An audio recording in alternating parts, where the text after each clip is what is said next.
Viewers and subscribers, you're welcome back again. This is still BVI Channel 1, where we tell you undiluted truth.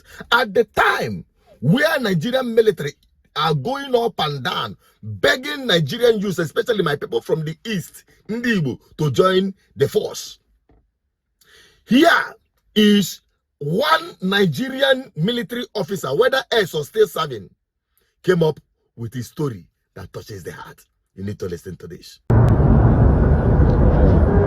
Good evening, Nigerians. Good evening, Nigerians. Good evening to men of goodwill and conscience, and all lovers of justice, fair play, and equity.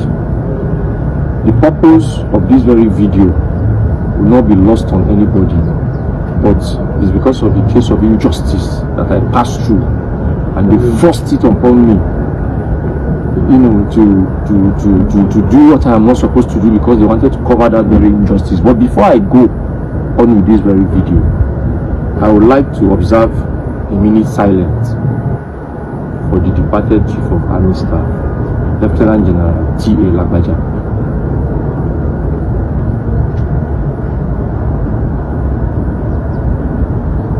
May his soul rest in peace. Now, I am Godson by name. I'm an ex-boy in MS-94. I passed out in the year 2000, and I was posted in that same year 2000 as a military police with my army number 00NA/94/1198. Now, to cut the long story short, I do not want to start taking your time unnecessarily, start going down memory lane. I have to go straight to the point of what has necessitated me to do this very video, so that it will not bore my audience and viewers. It was in the year January 2020 at 9th Brigade Provost Company, Keja Cantonment, under the leadership of our officer commanding, now retired, Captain B.A. Lawal. Captain B.A. Lawal was my OC then. As soon as he took over command in January, on January 15th, there about 2020, I approached him telling him that I want to apply for the second time for voluntary discharge, to leave the army voluntarily, which is according to section 32 of the Armed Forces Act, Cap 820, Laws of Federation of Nigeria 2004, which is my right. He now tried discouraging me as an officer that he is, that why do I want to leave the army offers prospect. I said, no prospect. That's at then that I was running my masters. I'm left with my proposal defense, internal defense, external defense, and they just brought me back, punished me for nothing. Nobody wrote to the Nigerian Defense Academy, which is a military top institution in Kaduna, where I started the masters. I was let from this same office on 2017 to start the masters, like other ex-boys. Seun Kolawole, Kazim Hassan retired, Were Aprezi and the rest. None of us were sponsored, none of them were disturbed. In fact, some even did their own abroad. They came, punished them and left them. None of them passed through all the indecency, indignities, wickedness, evil they made me to pass through. So when I told Lawal refused, that he's not going to sign my voluntary discharge and thereabout, that even him too, he is frustrated, he's about leaving the army, he has failed captain to major several times, and they've served him paper twice. And I said, sir, this is the reason why you should help me, that my promotion is not coming. I've been on the rank of corporal for long. When my mates in the officers cadre were lieutenant colonel, my mates in this other rank cadre were sergeants, and they pinned me down in one rank. And secondly, sir, my father was very, very sick. I needed to just go, so that from taking care of him, since he trained us alone, I would be able to like face other challenges, like continuing my education and furthering other callings I have in life. Lawal refused. My uncle had to come. My uncle stepped into the home matter based on my father's prompting, gave Lawal money. Lawal collected money from him. That day I was on duty at Arena. He came, collected money. That was when he now told me to write the voluntary, which I submitted, dated 22nd of January 2020. He promised to forward it, which is in 6 months' time, around June, July, my name will come out. Before then, after then, he accepted my application that he will process it, that's going to send it to 9th Brigade, garrison or whatever, so that they will onward to Abuja. I left it at that. When they reopened institutions after the coronavirus, I approached him. He released me to go to NDA.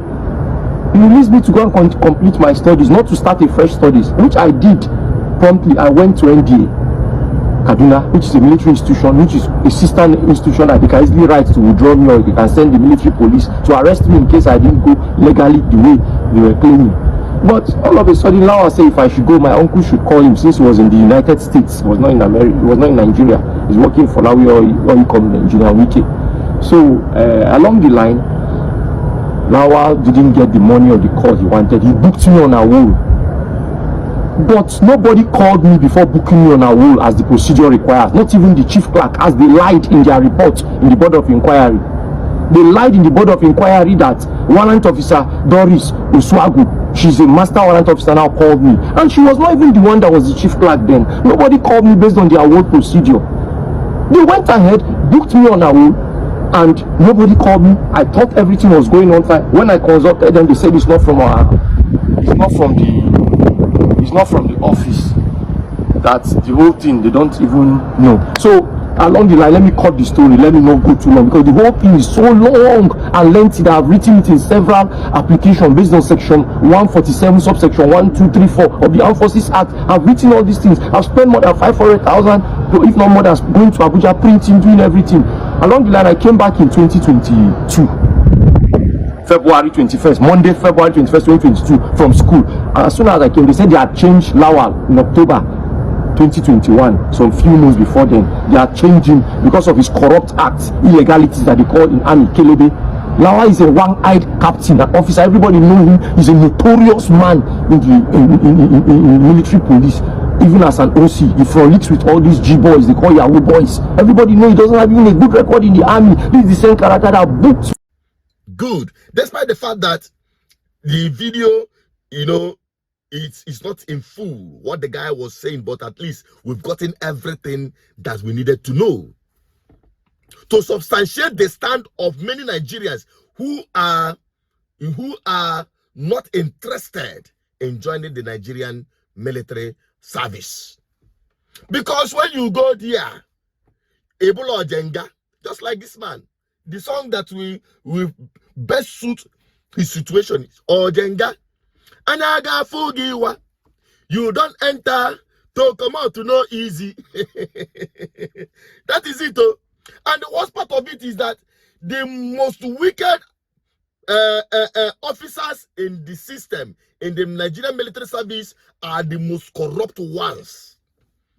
They are very brutal, just like the one he was mentioning before the video got caught.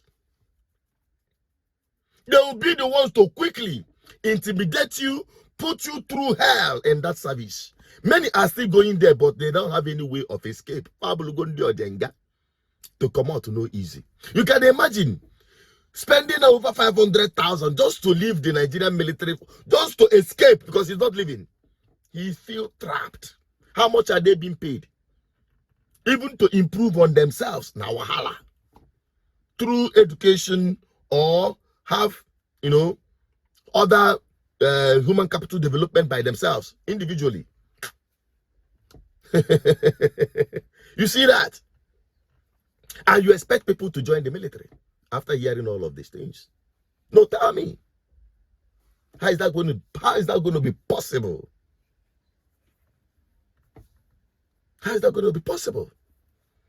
That guy is a clear example of what many Nigerian military officers are going through. And tomorrow, you put them on the checkpoints. No wonder many of them are so angry with Nigerians, the way they treat Nigerians, as though they are forced to do that job. Truly, you can see some of them are forced to do the job.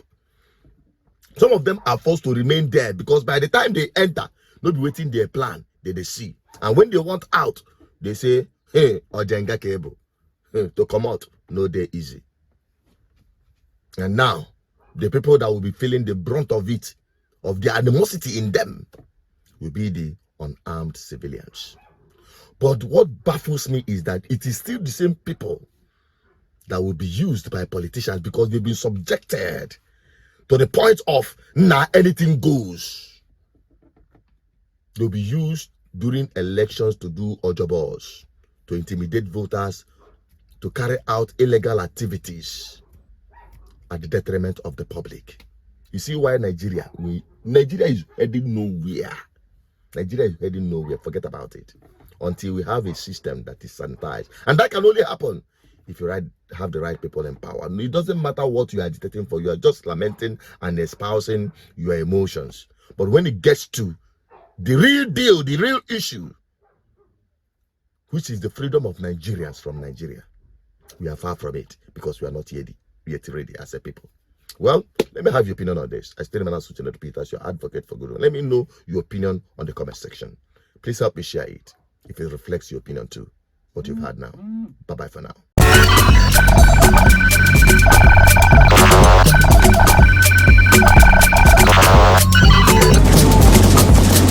GGN, uniting the people for good governance.